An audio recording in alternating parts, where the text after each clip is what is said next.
Welcome to Not Your Status Quo. On your left. On our road to Infinity War. On your left. This week we'll be doing Captain America: The Winter Soldier. On your left. Come on, man. So don't forget, if you like what you see, please hit subscribe, the like button, and even hit the little bell to make sure you get notifications when we have new videos drop. Natasha.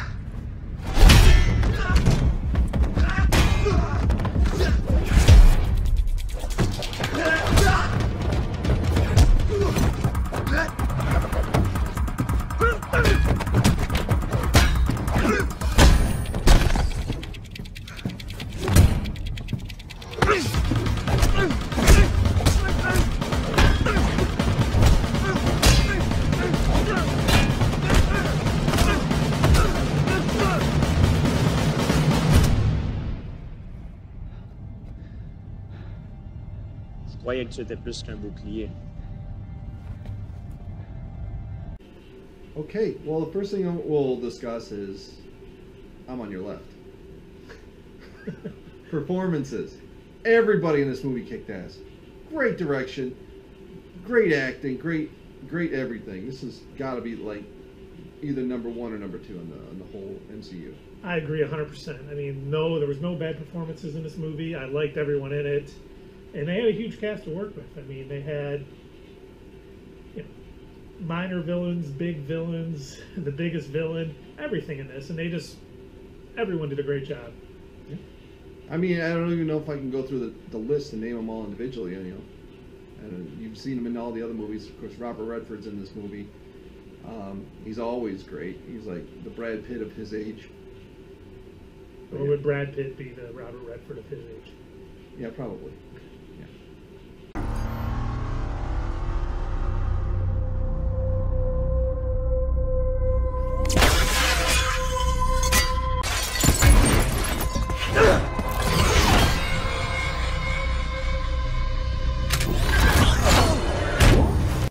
Plot for this film. I mean, I can't say enough good things about this movie. The plot was amazing, perfect pacing, used the Bucky and Steve relationship from the first Avenger to really push the story, and I also, the tie-in from this movie to Agents of S.H.I.E.L.D., if you're not watching Agents of S.H.I.E.L.D., you should be again, because it's a really good show.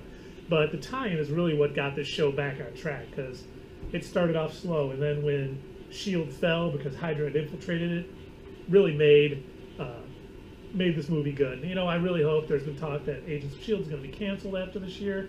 If it is, I really hope Disney streaming picks it up so they continue on with their story, because it's gotten a lot better. And I don't really watch Agents of S.H.I.E.L.D., and maybe I'll start watching it again. I mean, they had me for the first, half of the first season, then they kind of lost me. But getting back to this movie, a few things I want to mention. I liked how they brought in Zola, and he was still a consciousness in a computer. And he looked like the little box. It was cool. I liked it.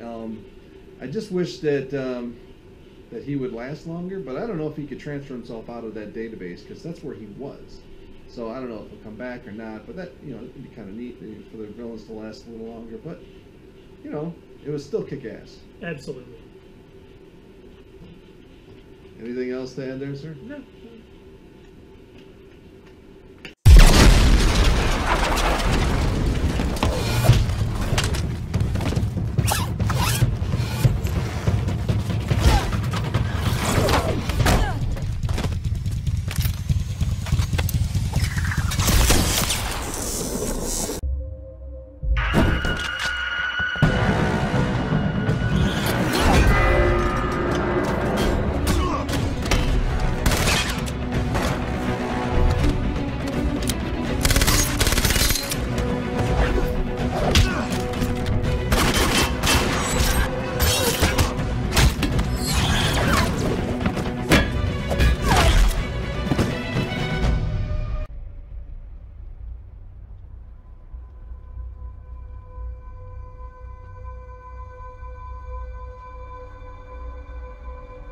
Bucky?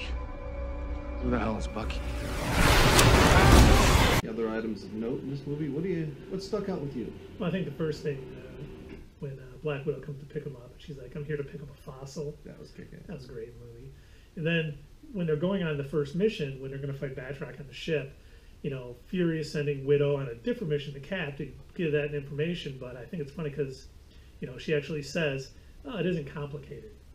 When they're in the ship, and it really is much more complicated than it initially seems, and it really whole movie comes full circle with that evidence she pulls out showing that Hydra has basically infiltrated SHIELD, completely takes down SHIELD, and is the the main plot source. So I thought that was kind of interesting. I will say, for those of you MMA fans out there, George St. Pierre, GSP, was Batroc. It was nice seeing him. And one of the funny things, when he got knocked out by Captain America, very reminiscent of him getting knocked out to Matt Serra. I don't know if they did it on purpose. I don't know if he approved to do it on purpose, but it looked like it to me. Okay. We had Fury saying, "Last time I trusted somebody, I lost an eye." Is that something we're going to see in Captain Marvel? Because we've been told in the past, and that he's going to have both eyes, at least when it starts. So maybe we'll find out about that. That'd be kick-ass. Could be a Skrull. Maybe Robert Redford's character is a Skrull, and he trusts him, and then he loses it. Who knows? When he's talking about the new helicarriers and how Stark fixed the propulsion, problem. and he said, because after he got an up-close look at him, referring to the Avengers when he was inside of it, spinning it around. Yeah. And then we have, Sam, when he's talking to Steve Rogers about retirement, he says ultimate fighting, kind of a callback to GSP being Batroc. Another thing about Sam, I found out that Anthony Mackie, he just wanted to be in an Avengers movie. He kept sending him email after email, just like saying, "Hey, any part that comes up, I'd like to be in it."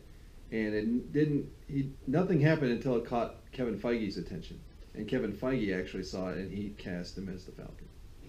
That's pretty cool. We need that email. Interesting. Yeah. Maybe we can get an Avengers film. Yeah. That'd be cool. And I wanted to know, having read the comics, knowing that Bucky was the Winter Soldier, for people who didn't know that going into the movie, was it a huge surprise? Was it, were all the clues there so they knew it? Leave us a comment if you didn't know and it surprised you, or if you didn't know and you kind of figured it out early. Leave us a comment, let us know. So much going on here. We talked about the algorithm from Herman Zola that they used.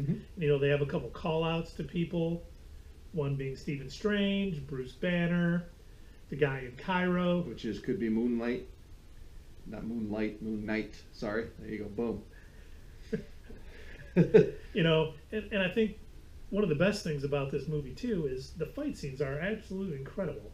Probably the best fight scenes in the MCU, which, if we do a ranking of the MCU, this one's going to be very high, probably number one for me because of that. I mean, everything about this movie is just, perfectly orchestrated, perfectly directed, well acted. Everything about it just made me very happy that, for this movie. And it's so cool that, I guess there was a cameo by Josh Whedon in this movie. He was on the elevator when they were moving up and down the elevator. I thought that was kind of cool. No, there's also a cameo by Ed Brubaker, who wrote the Winter Soldier comics. Yeah. He was in the scene with the Winter Soldier when he was getting, zapped and zinged and all that fun stuff. Speaking of cameos, when Robert Redford opens his refrigerator, there's a bottle of Newman's Own in there, and his best friend Paul Newman, kind of a hello to you. Tip of the cap. Yep. We get the Stan Lee cameo after Captain America takes his World War II uniform. He's like, "Oh, I'm getting fired." Yes. Stan Lee's awesome. When Alexander Pierce asked the Winter Soldier for a mission report, all I can think of is December 16th, 1991. Yeah. So that's good. Once again, they tie everything together so well. And then even at the end of the film, post-credit scenes, of course, they're showing Sharon Carter. She's with the CIA. Maria Hill is joining Stark Industries. Gary Shandling is getting arrested, obviously, as a part of Hydra. Yeah. You see Rumlow, his scarred face and everything, kind of taking that next steps to being Crossbones, which, maybe we'll see him in the next Cap film, but hasn't come out yet, so we don't know. Black Widow at the Senate hearing, very reminiscent of the end of Iron Man. And then we see, which is such a great call-out, Fury going off the grid, but he's at his grave, and it says the path of the righteous man. Yes. So awesome. That was excellent. I wanted to mention that, too, and I'm going to put on my glasses here so I can read one of my notes. On camera? On camera. Wow. Hey, people, they might like the nerdy look. They I might. am a nerd. Did you know that Chris Evans and Scarlett Johansson wrote dialogue for their scenes together. I did not know that. That's the kissing scene when they're in the They truck. wrote and the they're kissing along. scene? No, when they're riding in the truck and she asked him if that was his first kiss in 75 years. Yeah, it was cool. And let me see what other notes I got. Oh, we'll save that one for later. No, you pretty much covered it there, buddy. All right. So thanks for joining us.